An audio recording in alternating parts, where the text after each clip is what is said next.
Hello ಸ್ನೇಹಿತರೆ, ಎಲ್ರಿಗೂ ನಮಸ್ಕಾರ. ಇವತ್ತಿನ ಒಂದು ವಿಡಿಯೋದಲ್ಲಿ ನಾವು UUCMS ಪೋರ್ಟಲ್ನಲ್ಲಿ ಯಾವ ರೀತಿಯಾಗಿ ಸ್ಟೂಡೆಂಟ್ನ ಎಕ್ಸಾಮ್ ಅಪ್ಲಿಕೇಶನನ್ನು ಫಿಲ್ ಮಾಡ್ಬೋದು, ಹಾಗೆ ಯಾವ ರೀತಿಯಾಗಿ ಎಕ್ಸಾಮ್ ಅಪ್ಲಿಕೇಶನನ್ನು ಡೌನ್ಲೋಡ್ ಮಾಡ್ಕೊಳ್ಬೋದು, ಅದೇ ರೀತಿಯಾಗಿ ಯಾವ ರೀತಿಯಾಗಿ ನಾವು ಎಕ್ಸಾಮ್ ಫೀಸನ್ನು ತುಂಬಬಹುದು, ಅಂದರೆ OMR ಅನ್ನು ಯಾವ ರೀತಿಯಾಗಿ ತುಂಬಬಹುದು ಎನ್ನುವಂಥ ಮಾಹಿತಿಯನ್ನು ನಾನು ಇದೇ ವಿಡಿಯೋದಲ್ಲಿ ತಿಳಿಸ್ಕೊಡ್ತಾ ಇದ್ದೀನಿ. ನಿಮಗೆ ನೆನಪಿರಲಿ, ಎಕ್ಸಾಮ್ ಅಪ್ಲಿಕೇಶನ್ ಫೀಸ್ ಹಾಗೂ OMR ಫೀಸ್ ಎರಡೂ ಒಂದೇ ಆಗಿರುತ್ತೆ. ಸೊ ಈ ಫೀಸನ್ನು ನಾವು ಯಾವ ರೀತಿಯಾಗಿ ತುಂಬಬಹುದು ಎನ್ನುವಂಥ ಮಾಹಿತಿಯನ್ನು ಸಂಪೂರ್ಣವಾಗಿ ವಿವರವಾಗಿ ನಾನು ತಿಳಿಸ್ಕೊಡ್ತಾ ಇದ್ದೀನಿ. ಸೊ ನೀವಿನ್ನೂ ನಮ್ಮ ಈ ಟೆಕ್ಕಿ ಕನ್ನಡ ಯೂಟ್ಯೂಬ್ ಚಾನಲ್ಗೆ ಸಬ್ಸ್ಕ್ರೈಬ್ ಮಾಡ್ಕೊಂಡಿಲ್ಲ ಅಂದರೆ ಇಲ್ಲಿ ಕೆಳಗಡೆ ಕಾಣ್ತಿರುವಂತಹ ಸಬ್ಸ್ಕ್ರೈಬ್ ಬಟನ್ನ ಮೇಲೆ ಕ್ಲಿಕ್ ಮಾಡಿಕೊಂಡು ಮೊದಲಿಗೆ ಸಬ್ಸ್ಕ್ರೈಬನ್ನು ಮಾಡ್ಕೊಳ್ಳಿ. ಅದೇ ರೀತಿಯಾಗಿ ಅಲ್ಲಿ ಸೈಡ್ಗೆ ಕಾಣ್ತಿರುವಂತಹ ಬೆಲ್ ಐಕನ್ನ ಮೇಲೆ ಕ್ಲಿಕ್ ಮಾಡಿಕೊಂಡು ಬೆಲ್ ಐಕನನ್ನು ಎನೇಬಲ್ ಮಾಡ್ಕೊಳ್ಳಿ ಸ್ನೇಹಿತರೆ. ಇದರಿಂದ ನಾವು ನೆಕ್ಸ್ಟ್ ಮಾಡುವಂಥ ವಿಡಿಯೋ ನೇರವಾಗಿ ನಿಮ್ಮ ಮೊಬೈಲ್ಗೆ ಬಂದು ತಲುಪುತ್ತೆ. ಸೊ ಮೊದಲಿಗೆ ನೀವು ನಿಮ್ಮ ಮೊಬೈಲ್ನಲ್ಲಿ ಇರುವಂತಹ ಯಾವುದಾದರೂ ಒಂದು ಕ್ರೋಮ್ ಬ್ರೌಸರನ್ನು ನೀವು ಓಪನ್ ಮಾಡ್ಕೊಳ್ಬೇಕು. ಹಾಗೆ ಇಲ್ಲಿ ಸರ್ಚ್ ಆಪ್ಷನಲ್ಲಿ ಸರ್ಚ್ ಮಾಡ್ಕೊಳ್ಬೇಕು UUCMS ಅಂತೇಳಿ ನೀವು ಸರ್ಚ್ ಮಾಡ್ಕೊಳ್ಬೇಕು ಸ್ನೇಹಿತರೆ.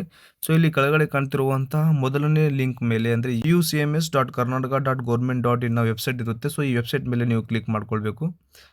ಸೊ ನಿಮಗೆ ಈ ರೀತಿಯಾದ ಒಂದು ಇಂಟರ್ಫೇಸ್ ಅಂದರೆ ವಿದ್ಯಾರ್ಥಿಗಳ ಲಾಗಿನ್ ಇಂಟರ್ಫೇಸ್ ನಿಮಗೆ ಇಲ್ಲಿ ಕಾಣುತ್ತೆ. ಸೊ ಇಲ್ಲಿ ನೀವು ನೋಡ್ಬೋದು ಸ್ನೇಹಿತರೆ, ರೆಗ್ಯುಲರ್ ಸ್ಟೂಡೆಂಟ್ ಹಾಗೂ KSOU ಸ್ಟೂಡೆಂಟ್ ಅಲ್ಲಿ ಎರಡು ಆಪ್ಷನ್ ಇರುತ್ತೆ. ಸೊ ಇಲ್ಲಿ ನೀವು ರೆಗ್ಯುಲರ್ ಸ್ಟೂಡೆಂಟ್ ಆಗಿರ್ತೀರಾ, ಸೊ ಅದಕ್ಕೆ ನೀವು ರೆಗ್ಯುಲರ್ ಸ್ಟೂಡೆಂಟ್ ಮೇಲೆ ಕ್ಲಿಕ್ ಮಾಡ್ಕೊಳ್ಬೇಕು.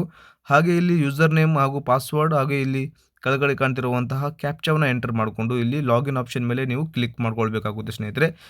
ಸೊ ನಾನು ಇಲ್ಲಿ ಯೂಸರ್ ನೇಮ್ ಹಾಗೂ ಪಾಸ್ವರ್ಡ್ ಅದೇ ರೀತಿಯಾಗಿ ಕ್ಯಾಪ್ಚಾವನ್ನು ಎಂಟರ್ ಮಾಡಿಕೊಂಡು ಇಲ್ಲಿ ಲಾಗಿನ್ ಆಪ್ಷನ್ ಮೇಲೆ ಕ್ಲಿಕ್ ಮಾಡ್ಕೊಳ್ತಾ ಇದ್ದೀನಿ ಸ್ನೇಹಿತರೆ.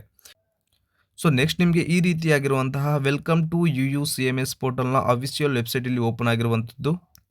ಸೊ ನೆಕ್ಸ್ಟ್ ನೀವು ಇಲ್ಲಿ ಮೇಲೆ ನಿಮ್ಮ ಹೆಸರನ್ನು ವೆರಿಫೈ ಮಾಡಿಕೊಂಡು ನಿಮ್ಮದೇ ಅಕೌಂಟಾ ಅಥವಾ ಬೇರೆಯವರ ಅಕೌಂಟ್ ಅಂತ ವೆರಿಫೈ ಮಾಡಿಕೊಂಡು ನೀವು ಅಪ್ಲಿಕೇಶನ್ ಫೀಸನ್ನು ನೀವು ಇಲ್ಲಿ ತುಂಬಬಹುದು ಸ್ನೇಹಿತರೆ.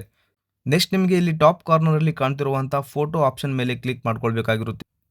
ಸೊ ಈ ಆಪ್ಷನ್ ಮೇಲೆ ಕ್ಲಿಕ್ ಮಾಡ್ಕೊಂಡ್ಮೇಲೆ ನಿಮಗೆ ಇಲ್ಲಿ ಎರಡು ಆಪ್ಷನ್ ಓಪನ್ ಆಗುತ್ತೆ, ಮ್ಯಾನೇಜ್ ಪ್ರೊಫೈಲ್ ಹಾಗೂ ಲಾಗೌಟ್ ಅಂತೇಳಿ. ಸೊ ಇಲ್ಲಿ ನೀವು ಮ್ಯಾನೇಜ್ ಪ್ರೊಫೈಲ್ ಮೇಲೆ ಕ್ಲಿಕ್ ಮಾಡ್ಕೊಳ್ಬೇಕು. ನೆಕ್ಸ್ಟ್ ನಿಮಗೆ ಇಲ್ಲಿ ಮೇಲ್ಗಡೆ ಟಾಪ್ ಕಾರ್ನರಲ್ಲಿ ಮತ್ತೆ 3 ಡಾಟ್ನ ಆಪ್ಷನ್ನ ಇಲ್ಲಿ ಓಪನ್ ಆಗುತ್ತೆ. ಸೊ ಈ ಆಪ್ಷನ್ ಮೇಲೆ ಕ್ಲಿಕ್ ಮಾಡಿಕೊಂಡ್ರೆ ನಿಮಗೆ ಇಲ್ಲಿ ಸೈಡಲ್ಲಿ ನಿಮಗೆ 5 ಮೇನ್ ಆಪ್ಷನ್ಗಳು ಇಲ್ಲಿ ಓಪನ್ ಆಗುತ್ತೆ. ಇಲ್ಲಿ ನೋಡ್ಬೋದು ಸ್ಟೂಡೆಂಟ್, ಅಕಾಡೆಮಿಕ್ಸ್, ಎಕ್ಸಾಮ್ ರಿಪೋರ್ಟ್ಸ್ ಹಾಗೂ ಹೆಲ್ಪ್ ಡೆಸ್ಕ್ ಅಂತೇಳಿ. ಸೊ ನಾವಿಲ್ಲಿ ಎಕ್ಸಾಮ್ ಅಪ್ಲಿಕೇಶನನ್ನು ಫಿಲ್ ಮಾಡ್ಕೊಳ್ತಾ ಇದ್ದೀವಿ. ಸೊ ಅದಕ್ಕೆ ನಾವಿಲ್ಲಿ ಎಕ್ಸಾಮ್ ಮೇಲೆ ಕ್ಲಿಕ್ ಮಾಡ್ಕೊಳ್ಬೇಕು. ಅದೇ ರೀತಿಯಾಗಿ ಇಲ್ಲಿ ಕೆಳಗಡೆ ಎಕ್ಸಾಮ್ ಅಪ್ಲಿಕೇಶನ್ಸ್ ಅಂತೇಳಿ ಆಪ್ಷನ್ ಇರುತ್ತೆ. ಸೊ ಈ ಆಪ್ಷನ್ ಮೇಲೆ ಕ್ಲಿಕ್ ಮಾಡ್ಕೊಳ್ಳಿ.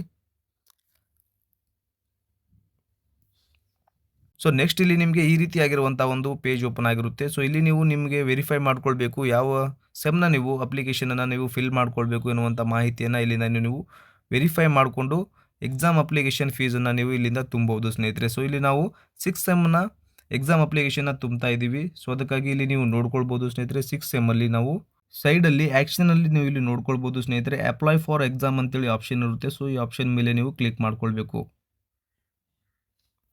ಸೊ ನೆಕ್ಸ್ಟ್ ಇಲ್ಲಿ ನಿಮಗೆ ನೀವು ನಿಮ್ಮ ಪ್ರೊಫೈಲ್ನ ಎಲ್ಲ ಡೀಟೇಲ್ಸ್ಗಳು ಇಲ್ಲಿ ಶೋ ಆಗುತ್ತೆ. ಅದೇ ರೀತಿಯಾಗಿ ನೀವು ತಗೊಂಡಿರುವಂತಹ ಸಬ್ಜೆಕ್ಟ್ಸ್ ಕೂಡ ಇಲ್ಲಿ ಶೋ ಆಗುತ್ತೆ ಸ್ನೇಹಿತರೆ. ಸೊ ನೀವು ನಿಮ್ಮ ಸಬ್ಜೆಕ್ಟನ್ನು ಒಂದ್ಸರಿ ವೆರಿಫೈ ಮಾಡಿಕೊಂಡು ಸಬ್ಜೆಕ್ಟ್ಸ್ನಲ್ಲಿ ಏನಾದರೂ ತೊಂದರೆ ಇದ್ದರೆ ನೀವು ನಿಮ್ಮ ಕಾಲೇಜ್ನಲ್ಲಿರುವಂತಹ ಟೀಚರ್ಸ್ಗಳಿಗೆ ಇನ್ಫಾರ್ಮ್ ಮಾಡಿ ನೀವು ಅದನ್ನು ಕೂಡ ಸರಿಪಡಿಸ್ಕೊಳ್ಬೋದು. ಅದೇ ರೀತಿಯಾಗಿ ಇಲ್ಲಿ ಕೆಳಗಡೆ ಸ್ಕ್ರಾಲ್ ಡೌನ್ ಮಾಡಿದರೆ ನೀವು ಎಷ್ಟು ಅಮೌಂಟನ್ನು ನೀವು ತುಂಬಬೇಕು ಎನ್ನುವಂಥ ಮಾಹಿತಿ ಇಲ್ಲಿ ನಿಮಗೆ ಶೋ ಆಗುತ್ತೆ. ಸೊ ಇಲ್ಲಿ ನೀವು ಪೇ ಅಂತೇಳಿ ಆಪ್ಷನ್ ಇರುತ್ತೆ. ನಾನು ಇವಾಗ ಪೇ ಮಾಡ್ತಾ ಇದ್ದೀನಿ. ಸೊ ಪೇ ಮೇಲೆ ಕ್ಲಿಕ್ ಮಾಡ್ಕೊಳ್ತಾ ಇದ್ದೀನಿ ಸ್ನೇಹಿತರೆ. Are you sure want to pay exam application fees ಅಂತೇಳಿ ಆಪ್ಷನ್ ಇರುತ್ತೆ. ಸೊ ನಾವು ಎಸ್ ಅಂತೇಳಿ ಇಲ್ಲಿ ಕ್ಲಿಕ್ ಮಾಡ್ಕೊಳ್ತಾ ಇದ್ದೀವಿ.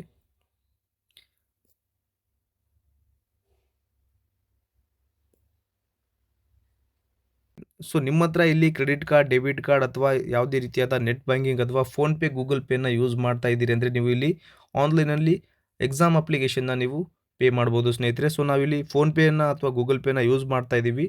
ನೀವು ಕೂಡ ಫೋನ್ಪೇ, ಗೂಗಲ್ ಪೇ ಯೂಸ್ ಮಾಡ್ತಾ ಇದ್ದೀರಿ ಅಂದರೆ ಇಲ್ಲಿ ನೀವು UPI ಅಂತೇಳಿ ಆಪ್ಷನ್ ಇರುತ್ತೆ. ಸೊ ಈ UPI ಮೇಲೆ ಕ್ಲಿಕ್ ಮಾಡ್ಕೊಳ್ಳಿ ಸ್ನೇಹಿತರೆ. ಸೊ ಇಲ್ಲಿ ನೀವು ನೋಡ್ಬೋದು ವಿರ್ಚುವಲ್ ಪೇಮೆಂಟ್ ಅಡ್ರೆಸ್ ಅಂತೇಳಿ ಇರುತ್ತೆ. ಸೊ ಇಲ್ಲಿ ನೀವು ನಿಮ್ಮ ಪೇಮೆಂಟ್ ಅಡ್ರೆಸ್ಸನ್ನು ಎಂಟರ್ ಮಾಡ್ಕೊಳ್ಬೇಕು. ಸೊ ಈ ರೀತಿಯಾಗಿರುವಂಥ ನಿಮ್ಮ ಫೋನ್ಪೇ ಅಥವಾ ಗೂಗಲ್ ಪೇನ ಪೇಮೆಂಟ್ ಅಡ್ರೆಸ್ಸನ್ನು ಎಂಟರ್ ಮಾಡಿಕೊಂಡು ಇಲ್ಲಿ ಕೆಳಗಡೆ ಕಾಣ್ತಿರುವಂತಹ ಪೇನ ಆಪ್ಷನ್ ಮೇಲೆ ಕ್ಲಿಕ್ ಮಾಡ್ಕೊಳ್ಬೇಕು. ಸೊ ಇಲ್ಲಿ ನೀವು ನೋಡ್ಬೋದು ಸ್ನೇಹಿತರೆ, ಇಲ್ಲಿ 5 ನಿಮಿಷಗಳ ಕಾಲಾವಕಾಶ ಇರುತ್ತೆ ನಿಮಗೆ ಪೇಮೆಂಟ್ ಮಾಡೋದಕ್ಕೆ. ಹಾಗೆ ನೋಟಿಫಿಕೇಶನ್ನ ಮೂಲಕ ನಿಮಗೆ ಇಲ್ಲಿ ಪೇಮೆಂಟ್ನ ಆಪ್ಷನ್ ರಿಸೀವ್ ಆಗುತ್ತೆ. ಸೊ ಈ ಪೇಮೆಂಟ್ ಆಪ್ಷನ್ ಮೇಲೆ ನಾವು ಕ್ಲಿಕ್ ಮಾಡ್ಕೊಳ್ಬೋದು ಅಥವಾ ಡೈರೆಕ್ಟ್ ಫೋನ್ಪೇ ಅಥವಾ ಗೂಗಲ್ ಪೇಗೆ ಹೋಗಿ ನಾವು ಪೇಮೆಂಟನ್ನು ಕೂಡ ಇಲ್ಲಿ ಮಾಡ್ಬೋದು ಸ್ನೇಹಿತರೆ. ಇಲ್ಲಿ ನಿಮಗೆ 5 ನಿಮಿಷಗಳ ಕಾಲಾವಕಾಶದ ಒಳಗಾಗಿ ನಾವು ಪೇಮೆಂಟನ್ನು ಮಾಡ್ಬೋದಾಗಿರುತ್ತೆ. ಸೊ ಇಲ್ಲಿ ನೀವು ನೋಡ್ಬೋದು ಸ್ನೇಹಿತರೆ, ನಾವು ₹1,135 ಆನ್ಲೈನ್ ಎಕ್ಸಾಮ್ ಅಪ್ಲಿಕೇಶನ್ನ ಒಂದು ನೋಟಿಫಿಕೇಶನ್ ಇಲ್ಲಿ ಓಪನ್ ಆಗಿರುತ್ತೆ. ಸೊ ಇಲ್ಲಿ ನಾವು ಅಪ್ರೂವಲ್ ಮೇಲೆ ಕ್ಲಿಕ್ ಮಾಡ್ಕೊಳ್ತಾ ಇದ್ದೀವಿ. ಅದೇ ರೀತಿಯಾಗಿ ನೆಕ್ಸ್ಟ್ ಮೇಲೆ ಕ್ಲಿಕ್ ಮಾಡಿಕೊಂಡು ನಮಗೆ ಬೇಕಾಗಿರುವಂತಹ ಬ್ಯಾಂಕನ್ನು ಇಲ್ಲಿ ನಾವು ಸೆಲೆಕ್ಟ್ ಮಾಡಿಕೊಂಡು ಪೇ ಮೇಲೆ ಕ್ಲಿಕ್ ಮಾಡ್ಕೊಳ್ತಾ ಇದ್ದೀವಿ ಸ್ನೇಹಿತರೆ. ಪೇಮೆಂಟ್ ಸಕ್ಸಸ್ಫುಲ್ ಆಗಿರುವಂಥದ್ದು. ನೆಕ್ಸ್ಟ್ ನಮಗೆ ಇಲ್ಲಿ ನಾವು ಅಫಿಷಿಯಲ್ ವೆಬ್ಸೈಟ್ಗೆ ಎಂಟ್ರಿ ಕೊಟ್ಟಾಗ ಇಲ್ಲಿ ನೀವು ನೋಡ್ಬೋದು ಸ್ನೇಹಿತರೆ, ಪೇಮೆಂಟ್ ಸಕ್ಸಸ್ಫುಲ್ ಆಗಿರುವಂಥದ್ದು. ಹಾಗೆ ಆನ್ಲೈನಲ್ಲಿ ನಾವು ತುಂಬಿರುವಂಥ ಪೇಮೆಂಟ್ ಸಕ್ಸಸ್ ಅಂತೇಳಿ ಇಲ್ಲಿ ಬಂದಿರುವಂಥದ್ದು ಸ್ನೇಹಿತರೆ. ಸೊ ಇಲ್ಲಿ ಕೆಳಗಡೆ ಪ್ರಿಂಟ್ ಆಪ್ಷನ್ ಇರುತ್ತೆ. ಸೊ ಇಲ್ಲಿ ಪ್ರಿಂಟ್ ಆಪ್ಷನ್ ಮೇಲೆ ಕ್ಲಿಕ್ ಮಾಡಿಕೊಂಡು ನಾವು ಈ ಅಪ್ಲಿಕೇಶನನ್ನು ಪ್ರಿಂಟ್ ಮಾಡಿಕೊಂಡು ನಾವು ಕಾಲೇಜ್ಗೆ ಸಬ್ಮಿಟ್ ಮಾಡಬಹುದು ಸ್ನೇಹಿತರೆ. ಸೊ ಈ ರೀತಿಯಾಗಿ ಬಹಳ ಸರಳವಾಗಿ ನೀವು ನಿಮ್ಮ ಎಕ್ಸಾಮ್ ಅಪ್ಲಿಕೇಶನ್ನ ಕೂಡ ನೀವು ಕೇವಲ ನಿಮ್ಮ ಮೊಬೈಲನ್ನು ಯೂಸ್ ಮಾಡಿಕೊಂಡು ಎಕ್ಸಾಮ್ ಅಪ್ಲಿಕೇಶನ್ಸ್ ಅಂದರೆ OMR ಅನ್ನು ನೀವು ತುಂಬಬಹುದು. ಭಾಳ ಸರಳವಾಗಿ ಹೇಳ್ಕೊಟ್ಟಿದ್ದೀನಿ. ನಿಮಗೇನಾದರೂ ಇನ್ನೂ ಅರ್ಥ ಆಗಿಲ್ಲ ಅಂದರೆ ಈ ವಿಡಿಯೋನ ಪುನಃ ಇನ್ನೊಂದು ಸರಿ ನೋಡಿ, ಖಂಡಿತವಾಗಿ ನಿಮಗೆ ಅರ್ಥ ಆಗುತ್ತೆ. ಇದೇ ರೀತಿಯಾಗಿರುವಂಥ ಪ್ರೊಸೆಸನ್ನು ನೀವು ಫಾಲೋ ಮಾಡಿಕೊಂಡು ನಿಮ್ಮ ಅಪ್ಲಿಕೇಶನನ್ನು ಕೂಡ ನೀವು ಫಿಲ್ ಮಾಡ್ಕೊಳ್ಬೋದು ಸ್ನೇಹಿತರೆ. ಧನ್ಯವಾದಗಳು.